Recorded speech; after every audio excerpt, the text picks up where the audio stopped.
ఆహ్వానాన్ని మన్నించి మన యొక్క గెట్టుగా ఆయన్ని మా జర్నలిస్ట్ యూనియన్ తరఫున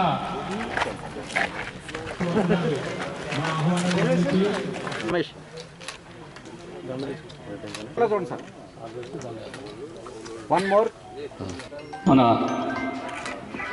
పిఠాపురం మాజీ ఎమ్మెల్యే గారు పిఠాపురం టీడీపీ మనకి 2 నిమిషాలు మాట్లాడతారని కూర్చొని ఉంటాయో ఉండవు వాస్తవమే అది. మాకు లైన్ అకౌంట్లని అందరూ కూడా ఇల్లు అద్దెకులు కట్టుకోలేక చాలా మంది తెలియజేసుకుంటూ ఇదే కృషిని కొనసాగిస్తూ అసోసియేషన్ వెల్ఫేర్ అసోసియేషన్ పిఠాపురం పత్రిక రావాలి. అందరూ పేరు పిల్లలు అనుకోకండి, అందరూ రావాలి. మన జర్నలిస్ట్ అందరూ కూడా అట్లా ఉండాలి.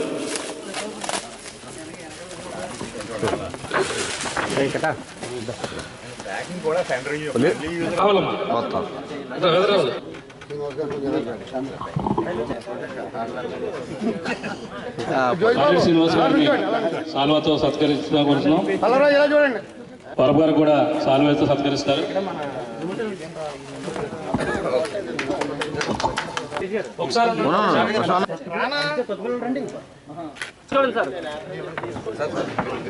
ఈరోజు పిఠాపురం జర్నలిస్ట్ అసోసియేషన్స్ మరి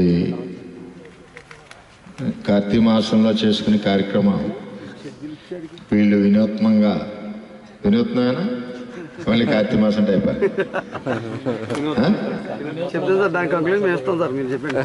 వినూత్నంగా మరి చేస్తున్నారని తెలిసింది నాకు. ఏదేమైనా నాకు జర్నలిస్టులు అని కంటే అందరూ ఫ్యామిలీ మెంబర్సే.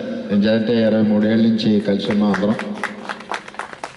మరి అన్ని రకాలుగా నా ఎదుగుదలలో కూడా దగ్గర లేదంటే 50% భాగస్వామ్యం వాళ్ళదే. మరి ఈ విధంగా కలిసి ముందుకు వెళ్తా ఉన్నాం. ఎప్పుడైనా ఒక ఐక్యతగా ఒక అసోసియేషన్ పెట్టుకోవడం కూడా మంచిదే. మీకు కూడా ఎలక్షన్ ముందు కళ్యాణ్ గారి ఎలక్షన్ ముందు కూటమి క్యాండిడేట్గా డిక్లేర్ అయ్యాక ఇళ్ల స్థలాల గురించి కూడా అడిగారు. మన వాళ్ళు 7 వచ్చి అడిగారు. ఇదివరకు కూడా అడిగారు.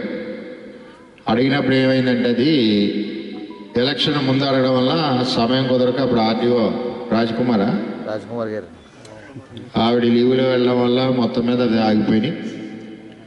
ఇవి కూడా ఒకసారి పవన్ కళ్యాణ్ గారి దృష్టిలో అంటే ఇవి అన్ని కమిట్మెంట్స్ కూడా బుక్ తయారు చేశాను నేను ఆయనకి దృష్టిలో పెట్టి ఒకసారి అందరికీ మరి ఎవరైతే సీనియర్స్ ఉన్నారో అందరూ ఒక తమ్మురులు తీసుకుని పట్టాలు ఇచ్చే ఏర్పాటు, అదేవిధంగా మళ్ళీ హౌసింగ్ సపోర్టు, అలాగే ఇందులో మనకి బీపీఎల్లో ఉన్న వాళ్ళు ఎవరన్నా ఉన్న స్కీమ్స్లో ఏదైనా ఉన్నా అందరికీ ఒకేసారి ఇవ్వలేం, కానీ ఒక్కొక్కరు ఏ ఏరియా ఏ గ్రామంలో ఉన్నా సాధ్యమైనంత వరకు మండలాల్లో మా వంతు సహకారం మేము చేస్తామని చెప్పి తెలియజేస్తూ ఉన్నాం.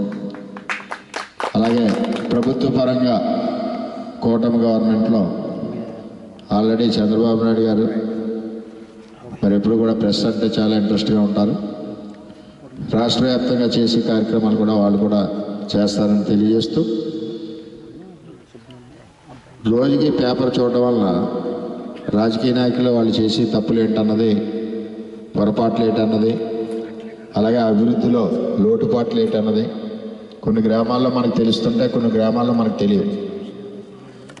ఈ పత్రికల ద్వారా మనం చూసినప్పుడు అది రెస్పాండ్ అవ్వడానికి అవకాశం, మనం పని పూర్తి చేయడానికి అవకాశం కూడా ఉంటుంది.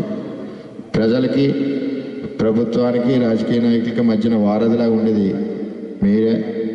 చేత మీ అందరికీ ఎప్పుడు కూడా సహాయ సహకారాలు సపోర్ట్గా ఉంటామని చెప్పి తెలియజేసుకుంటూ సెలవు తీసుకుంటాం. ఈరోజు మీరందరూ కూడా లోగో ఆవిష్కరణ నిమిత్తం మమ్మల్ని ఆహ్వానించినందుకు మిమ్మల్ని మనస్ఫూర్తిగా అభినందిస్తూ, నిజంగా కూడా ప్రజాస్వామ్యంలో పత్రికా వ్యవస్థ కానీ ఎలక్ట్రానిక్ మీడియా కానీ ఒక మూల స్తంభం.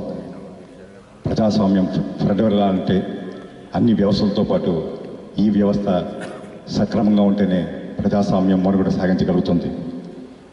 అనేక సందర్భాల్లో ఎక్కడైతే నియంత్రిత పోకడలు కానీ లేకపోతే అప్రజాస్వామ్య పోకడలు ఉన్నప్పుడు కానీ పత్రికా రంగం కానీ మీడియా రంగం కానీ చేసినటువంటి విశేషమైనటువంటి కృషి ఫలితంగానే భారతదేశంలో ఇంకా ఇవాళ ఈ ప్రజాస్వామ్యం ఇంతలా వర్ధిల్లుతుంది. మనతో పాటు దేశాలుగా ఏర్పడిన దేశాలు ఈవేళ ఏ రకంగా ఉన్నాయో కూడా మనం నైబరింగ్ స్టేట్సే చూడవచ్చు. ఈవేళ ప్రపంచంలో అతిపెద్ద ప్రజాస్వామ్య దేశం మంది మనకు ఆ కాంటెంపరీలో అన్పారలల్ ఇంత పెద్ద జనాభాతో ఇన్ని సంవత్సరాలు ఈ ప్రజాస్వామ్యం ఇలా నిలబడిందంటే అందులో ఈ పత్రికా రంగం కానీ ఎలక్ట్రానిక్ మీడియా కానీ వాళ్ళు పోషించినటువంటి పాత్ర అసామాన్యమైనది. అందులో ఇక విలేకరులు అయితే మీరు పడ్డ కష్టాలు కానీ మీరు వచ్చే శ్రమ కానీ రాత్రి లేదు పగలు లేదు. అప్పుడప్పుడు మన ఉప ముఖ్యమంత్రి పవన్ కళ్యాణ్ సార్ మీడియా కవరేజ్లో మీరు చేస్తున్న సాహసాలు మీరు పడుతున్న కష్టాలు కానీ నిజంగా కూడా అప్పుడప్పుడు అనుకుంటాను ఏంటంటే నిజంగా కూడా ఇందులో మరి ఎంతమందికి జీతం వచ్చారంటే నాకు తెలియదు. అసలు మెజారిటీ కేసులో ఉండవనే నాకు తెలుసు. ఇటువంటి క్లిష్ట పరిస్థితుల్లో కూడా ఎంత విశిష్టమైనటువంటి సేవలు చేస్తున్న మీరందరూ కూడా అభినందనీయులు. దురదృష్టం ఏంటంటే అన్ని వ్యవస్థల్లో ఎలాగా తప్పులు భ్రష్టుపట్టే అదేవిధంగా దాని తాలూకు అవలక్షణాలు కూడా మన పత్రికా రంగంలో ఇందులో కూడా చొరబడ్డాయి. అయినప్పటికీ కూడా ఇంకా నిలబడి ఈ ప్రజాస్వామ్య పరిరక్షణలో మీరు పోషిస్తున్నటువంటి పాత్ర చాలా చాలా అభినందనీయం. తప్పకుండా మీ కృషి ఎప్పటికీ కూడా పోదు. మీ మూలంగా ఎన్నో సమస్యలు బయటకు వస్తాయి, ఎన్నో కుంభకోణాలు బయటకు వస్తాయి. వారన్నింటి కూడా ప్రత్యక్ష సాక్షి భూతాలు మీరే.